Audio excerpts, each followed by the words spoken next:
Abdul Rasul, stambuk G7011790. Saya dari jurusan Farmasi Angkatan 17 Universitas Tadulako, dan ini teman saya. Kenalkan, nama saya Lia Beta Wijayanti, stambuk G701179045. Saya dari jurusan Farmasi Angkatan 2017. Di sini kami akan menjelaskan tentang hubungan sifat kimia obat antibiotik ceftriaxone dengan penembusan membran biologis. Dan di akhir video ini kita akan membahas kasus tentang penggunaan obat antibiotik ceftriaxone. Sebelumnya itu jangan lupa untuk like, comment, and subscribe. Thank you. Baik, di sini saya akan menjelaskan tentang apa itu ceftriaxone. Ceftriaxone merupakan antibiotik golongan cephalosporin generasi ketiga. Cephalosporin sendiri ini berasal dari fungus Cephalosporinium acreum yang diisolasi pada tahun 1998 oleh Broadsu dan memiliki nama UPEC, yaitu asam 7-aminocephalosporat atau 7-aminocephalosporanium acid yang memiliki gugus kompleks, yaitu dihidrotiazin dan beta-lactam. Oke, baiklah, kita masuk ke mekanisme kerja. Mekanisme kerja dari antibiotik cephalosporin generasi ketiga ini yaitu dia bekerja pada bakteri gram negatif spektrum luas dan juga pada organisme yang telah resistensi terhadap antibiotik sebelumnya. Dan juga dia tidak terlalu beraktivitas pada bakteri gram positif. Dia stabil karena adanya beta-laktamase. Aktivitas bakterisidal yang dihasilkan yaitu dengan menghambat sintesis dinding sel dengan mengikat satu atau lebih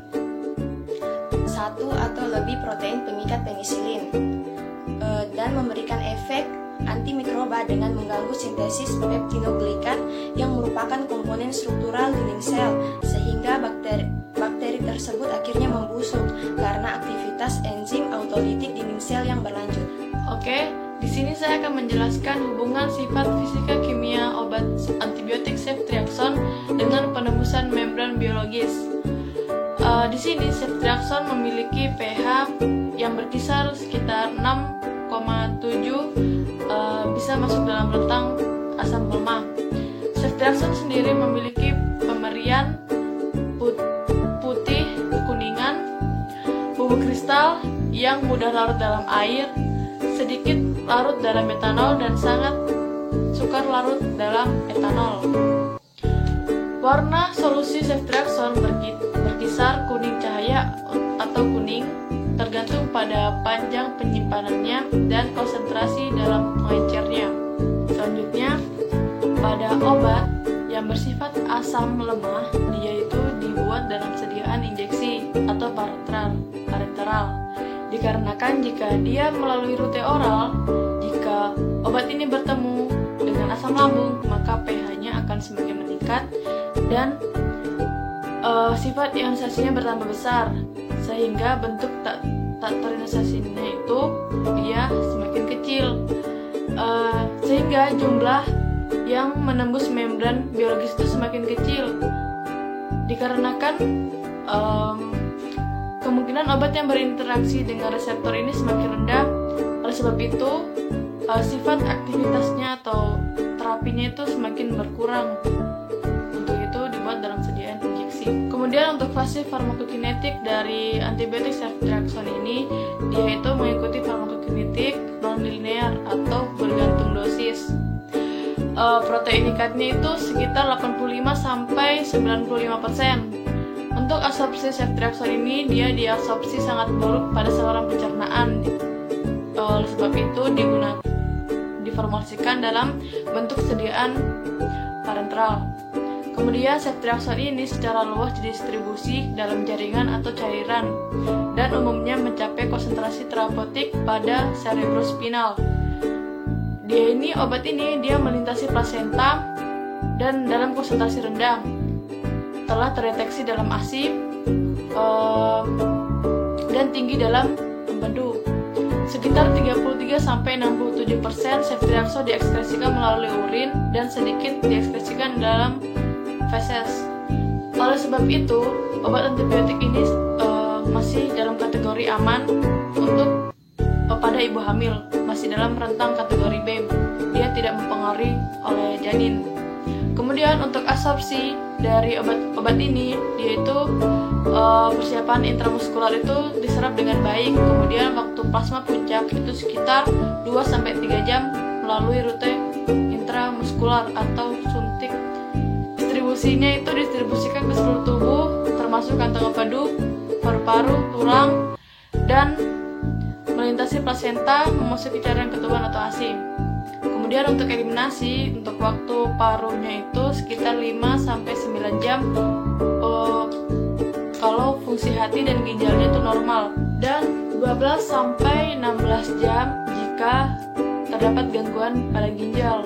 Kemudian untuk ekskresinya itu sekitar 33-67% dieskresikan melalui urin, dan untuk fesesnya itu sangat sedikit. Baik, kita masuk ke fase farmakodinamik. Ceftriaxone merupakan antibiotik spektrum luas bersifat membunuh bakteri yang dihasilkan dari penghambatan sintesis dinding sel bakteri tersebut. Stabilitas yang tinggi terhadap beta-laktamase baik terhadap penisilin maupun cefalosporin yang dihasilkan oleh bakteri gram negatif maupun gram positif. Baik, kita masuk kepada efek samping. Sama seperti obat lainnya, ceftriaxone mempunyai efek samping, yaitu antara lain nyeri tenggorokan, nyeri perut, mual muntah, diare, feses berubah menjadi hitam, pendarahan atau memar yang terjadi secara spontan, dan kelelahan atau merasa lemas. Oke, selanjutnya untuk metabolisme ceftriaxone itu, dia langsung di metabolisme dalam hati dikarenakan obat ini adalah obat yang rute pemberiannya itu melalui intravena maupun intramuskular. Jadi dia langsung diabsorpsi melalui hati tanpa melewati fase 1 maupun fase 2. Karena dia langsung diabsorpsi dalam hati, makanya dia langsung dieskresikan melalui urin. Kemudian sebelum dia dieskresikan melalui urin di dalam hati itu, dia masih mengalami proses hidrolisis atau pemecahan molekul obat. Nah, oleh sebab itu sediaan ceftriaxone yang injeksi itu lebih bagus daripada yang sediaan oral, dikarenakan dia itu langsung di metabolisme di hati tanpa melalui fase 1 maupun fase 2. Jadi dia langsung menimbulkan efek terapi atau biasa kita bilang onset. Tapi untuk pemberian obat antibiotik ceftriaxone ini dia harus tepat indikasi untuk supaya tidak mencapai reaksi yang tidak kita inginkan. Baik, sekarang kita masuk ke faktor yang mempengaruhi metabolisme obat. Yang pertama ada faktor genetik atau keturunan. Kedua ada faktor spesies atau galur. Ketiga perbedaan jenis kelamin atau umur. Keempat penghambatan enzim metabolisme. Dan terakhir itu ada induksi enzim metabolisme. Baik, kita masuk ke bagian terakhir yaitu parameter dan monitoring. Pertama, monitoring fungsi ginjal selama pengobatan. Kedua, monitoring untuk tanda-tanda infeksi, terutama demam, dan untuk respon positif terhadap antibiotik. Dan ketiga, monitoring untuk kelainan koagulasi, peningkatan protrombin, waktu atau platelet abnormal dapat terjadi. Dan terakhir, monitoring pemakaian IV jika infeksi dan pendarahan.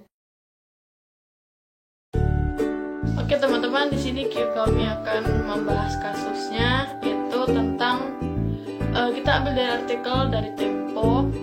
Pria akui ada yang tidak beres dengan obatnya.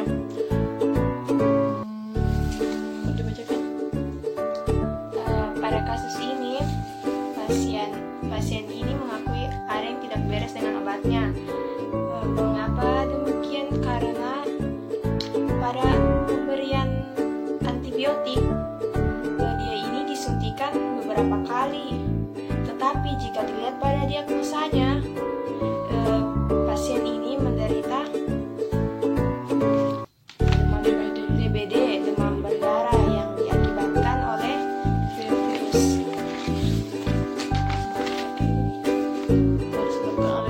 Jadi kalau menurut kami dari berdasarkan kasus yang kita dapatkan itu dia tidak tepat indikasi, karena DBD ini dia disebabkan oleh virus bukan oleh bakteri. Sedangkan kita lihat di sini trombositnya masih normal, masih dalam rentang normal.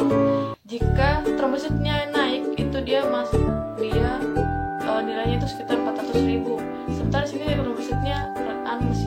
jadi tidak tepat untuk menggunakan obat antibiotik.